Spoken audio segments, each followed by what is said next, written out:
Let's sail from Brac towards Hvar, the longest and sunniest Adriatic island, where the sun will warm you 2,720 hours a year, and where, if you're in diving luck, you can see the prettiest seahorses in the waters around the west coast.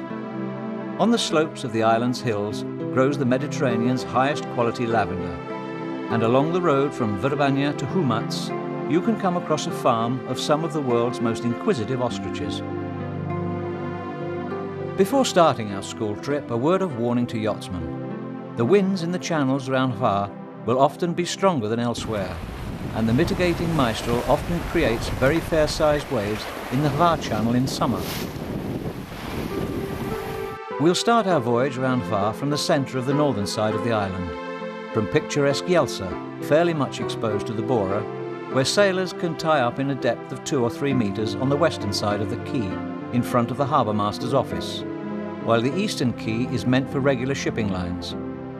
Take a stroll through the town to the market and stop at the attractive marketplace by St. John's Church.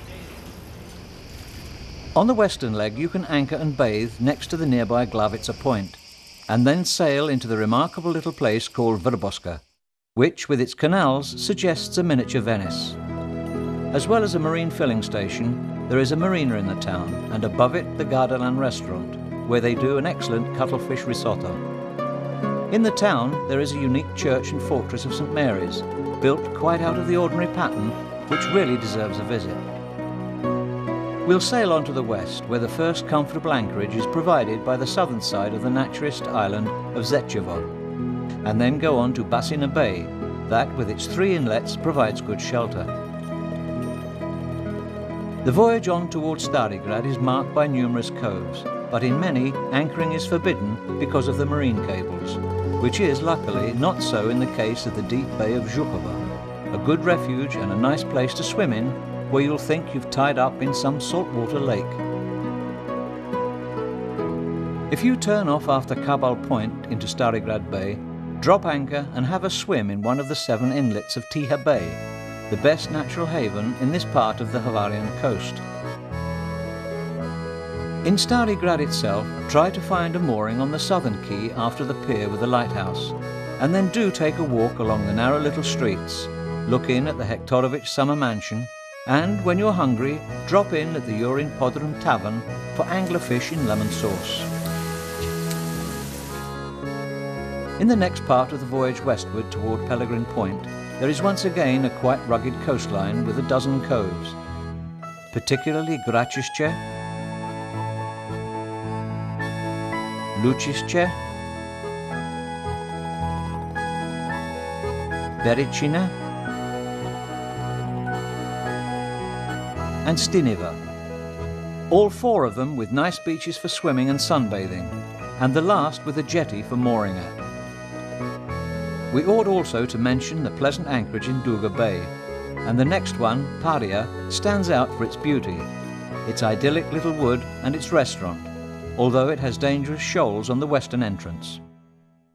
Here we are now at the southern coast of the island, where our first port of call will be Hvar town itself, where there are just a few moorings on the eastern part of the quay, and in the summer there is often nothing to be done but anchor in the port itself. Hvar is one of the nicest cities in the Adriatic and a well-known tourist centre. If you like the summer hustle and bustle, then this is the place for you. But it's also worth taking a look at the city walls and the 15th century Fortica Bastion, the opulent city loggia, and the main square with St. Stephen's Cathedral. Hvar has a vibrant nightlife as well, and in its squares, cafes and promenades, you'll come upon buskers, portrait painters and artists, summer cocktail kings, and hot-blooded dancers. We're heading on towards the east, where, passing by the island of Pokonji Dol with its lighthouse, we'll come upon the town of Milna, after which it's a good idea to tie up in idyllic Dubovica Bay, where, alongside a nice pebble beach, there are 2 informal gastronomic points. Sailing on, you'll be impressed by the steep coast with the best Hvar vineyards, but a shortage of good havens.